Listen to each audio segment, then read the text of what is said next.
नमस्कार दोस्तों अभी अभी अकाल तख्त ने जो शिरोमणि अकाली दल के प्रेसिडेंट थे सुखबीर सिंह बादल, दोस्तों उनको एक रिलीजियस पनिशमेंट दी है जिसको तनख्वाह कहा जाता है। और दोस्तों ये जो पर्टिकुलर एक्शन अकाल तख्त के द्वारा लिया गया है, ये इसलिए लिया गया है क्योंकि दोस्तों जो शिरोमणि अकाली दल का टेन्योर था पंजाब में 2007 से लेकर 17 तक, उसमें मिस गवर्नेंस क्रिएट हुआ है, ऐसा मानकर अकाल तख्त ने ये पर्टिकुलर पनिशमेंट दी है। तो इससे दोस्तों ये सवाल खड़ा होता है कि अकाल तख्त के पास में ऐसी कितनी पावर है।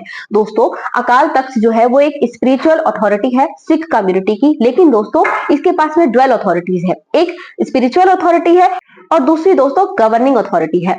अब दोस्तों अकाल तख्त के फॉर्मेशन को पूरा समझ लेते हैं। दोस्तों अकाल तख्त जो है वो गुरु हरगोबिंद सिंह जी ने, जो कि सिख गुरु हैं, उनके द्वारा 1606 में दोस्तों बनाया गया था। और दोस्तों जो 5th सिख गुरु थे, मतलब गुरु हरगोबिंद सिंह जी के जो फादर थे गुरु अर्जन देव सिंह जी, दोस्तों जब मुगल्स के द्वारा उनका एग्जीक्यूशन किया गया था तो उनके रिस्पॉन्स में अकाल तख्त को बनाया गया था, ये शोकेस करने के लिए कि मुगल्स पर सिख कम्युनिटी की हमेशा अथॉरिटी और सुप्रीमेसी रहेगी। दोस्तों अकाल तख्त जो है वो एक स्पिरिचुअल अथॉरिटी है जो सिख कम्युनिटी को मॉरल इंटीग्रिटी एंश्योर करने का काम करती है। साथ ही साथ में दोस्तों ये एक प्लेटफॉर्म है जो कि गवर्नेंस और जस्टिस भी एंश्योर करता है। दोस्तों अकाल तख्त में जो वर्ड तख्त है वो एक पर्शियन वर्ड है जिसका मतलब होता है थ्रोन। दोस्तों ये जो पर्टिकुलर थ्रोन है मतलब अकाल तख्त है, ये गोल्डन टेम्पल कॉम्प्लेक्स में लोकेटेड है जो फेस करता है हरमंदिर साहिब को। दोस्तों ये जो पर्टिकुलर थ्रोन बनाया गया है ये इस तरह से डिजाइन किया गया है कि जो मुगल सोवरेनिटी के द्वारा हाइट डिटरमाइन की गई है मैक्सिमम, ये उससे 3 टाइम्स ज्यादा रहे। और साथ ही साथ में दोस्तों जो दिल्ली में रेड फोर्ट है उसमें जो दोस्तों मुगल थ्रोन बालकनी है, उस बालकनी से दोस्तों ये एल्टीट्यूड में बड़ा रहे। इस तरह से इस पर्टिकुलर अकाल तख्त को बनाया गया है ताकि दोस्तों ये सिख की सोवरेनिटी को शोकेस कर सके।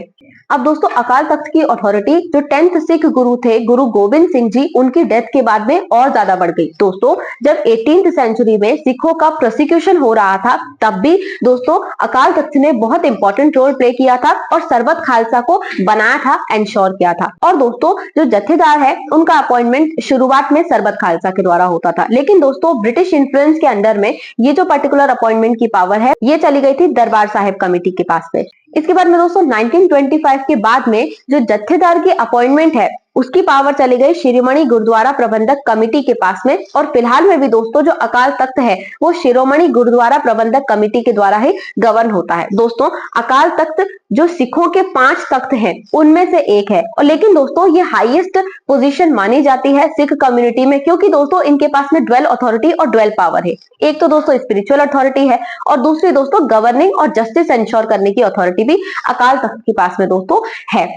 अब दोस्तों अकाल तख्त, शिरोमणि गुरुद्वारा प्रबंधक कमेटी और शिरोमणि अकाली दल का एक दूसरे से एसोसिएशन है। एसोसिएशन ऐसे है दोस्तों कि शिरोमणि गुरुद्वारा प्रबंधक कमेटी के साथ में ही शिरोमणि अकाली दल को भी बनाया गया था गुरुद्वारा रिफॉर्म मूवमेंट के दौरान।